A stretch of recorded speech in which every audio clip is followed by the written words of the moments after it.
Damos paso a la profesora, a la investigadora Yolanda Sánchez Vizcaya. Ella pertenece a la Universidad Nacional.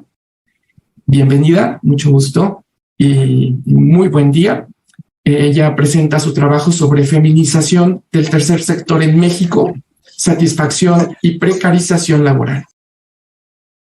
En una investigación anterior usaba el modelo para estudiar los convenios internacionales en materia laboral con perspectiva de género y cómo de alguna forma están incidiendo justo en la democracia institucional, al menos aquí en México.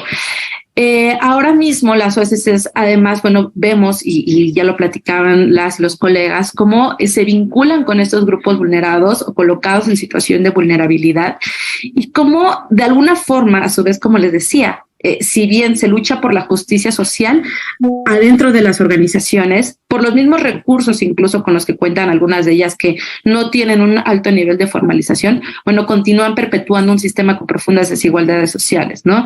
Siguen acumulando desventajas en las mismas poblaciones que de alguna forma se han comprometido a apoyar.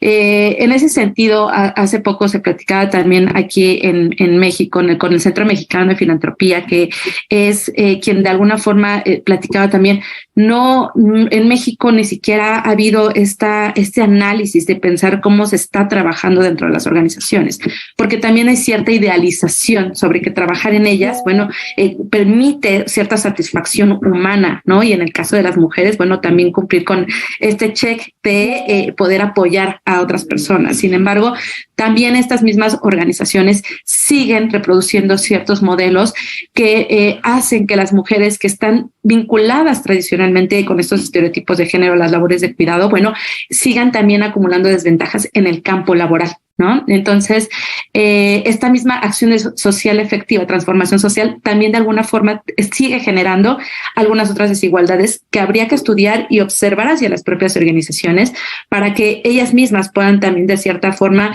ir garantizando mejores condiciones para las personas que colaboran en ellas, ¿no? ¿Me ayudan con la siguiente, por favor?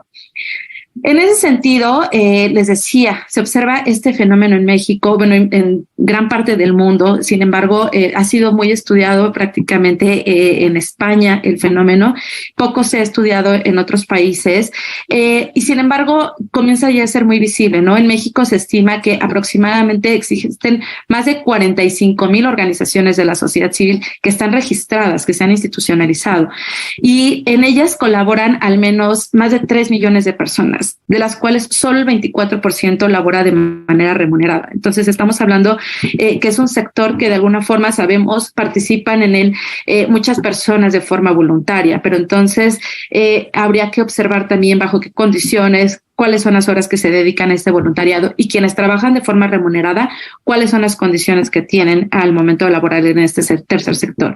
De este más de 3 millones de personas que laboran en este tercer sector, más del 50% son mujeres. Entonces, justo de ahí pues deriva la observación de esta feminización del tercer sector. Y esto solamente hablando de personas que trabajan de manera remunerada. Si nos vamos a cifras de voluntariado, bueno, vamos a ver que la tasa de mujeres que participan en ellas, pues es mucho más alta, ¿no? ¿Me ayudan con la siguiente, por favor? En ese sentido, bueno, el tercer sector no está demostrando ser un contexto favorable para las mujeres trabajadoras. Por una parte hay iniciativas, hay sensibilización y discursos justo contra la desigualdad social. Sin embargo, se mantienen condiciones de precarización laboral.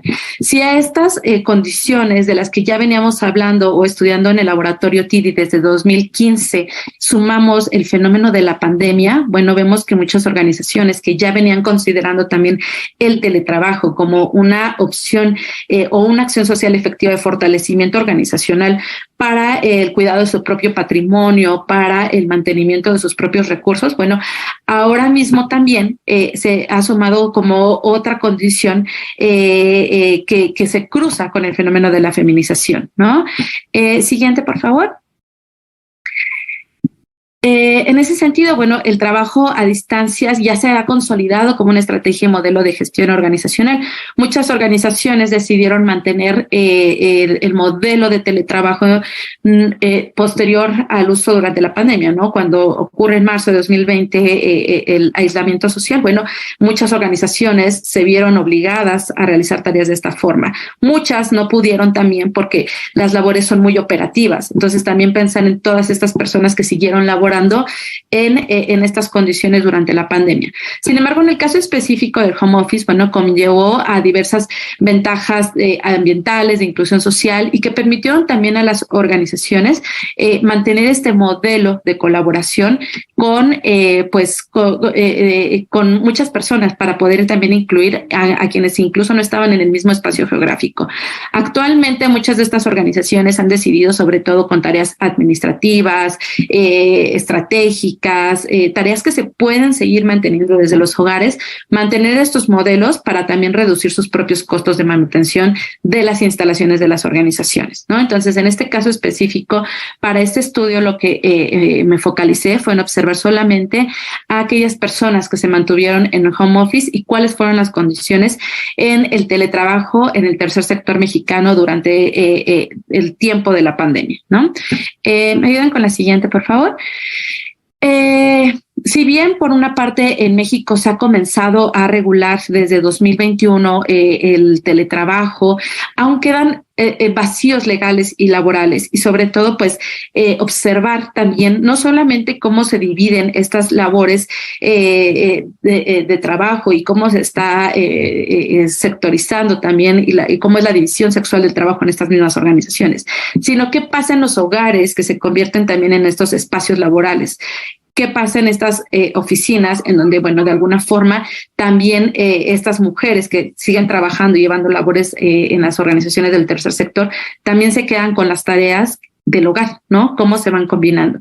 Entonces, en ese sentido, para este estudio que se realizó justo durante el periodo de la pandemia, se entrevistó a 28 mujeres que trabajan en organizaciones de la sociedad civil, bueno, para observar cuáles fueron las condiciones y en las que vivieron, ¿no? Y cómo también perciben esta feminización del tercer sector, si también se han observado estas prácticas y cuáles son las condiciones en las que ahora mismo ellas siguen laborando. Entonces, si podemos ir a la siguiente, por favor.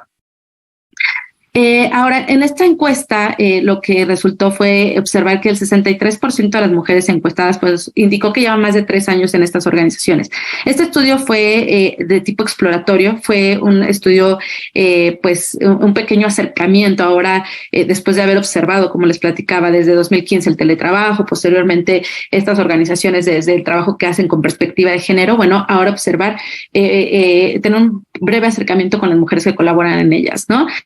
Ahora, el 57% de estas mujeres indicó que inició colaborando a través de voluntariado y después fueron contratadas. Entonces, sí hay de alguna forma un proceso a seguir en estas organizaciones. Muchas de ellas lo que conversaban también era, yo entré porque, bueno, siempre quise ayudar con estas causas sociales, a lo mejor cuidando a perritos, a lo mejor yendo a cuidar niños, a personas adultas mayores.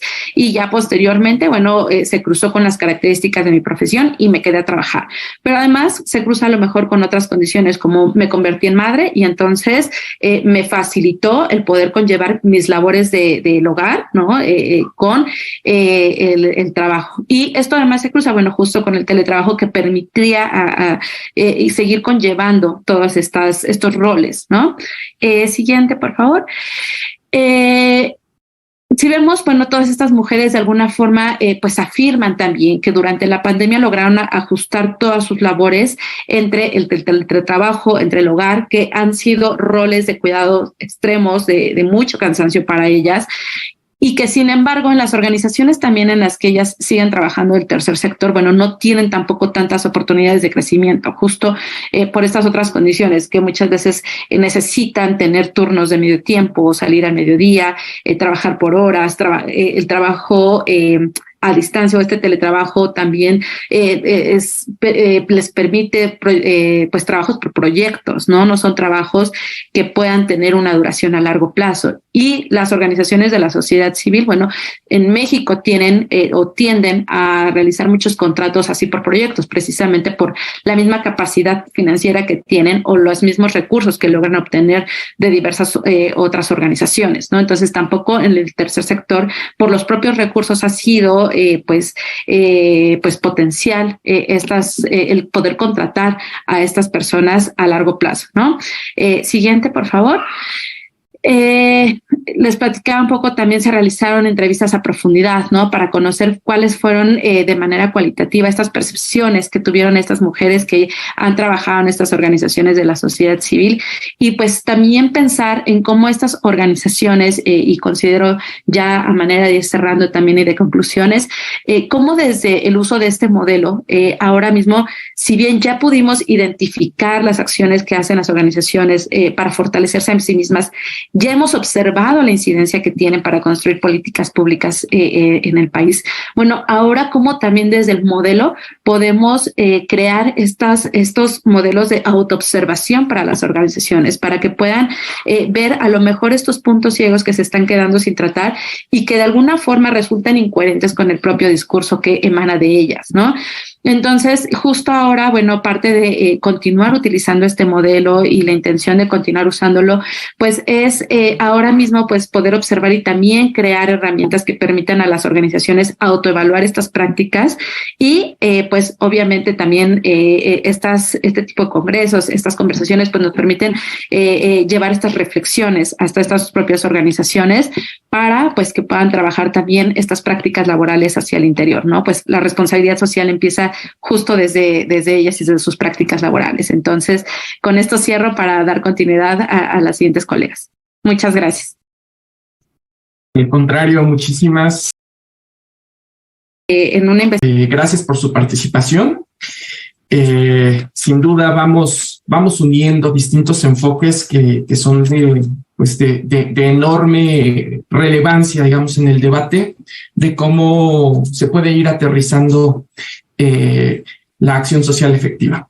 Y gracias también por permitirnos ese acercamiento a partir de su investigación hacia lo que ocurre en la experiencia de las personas en las organizaciones de la sociedad civil.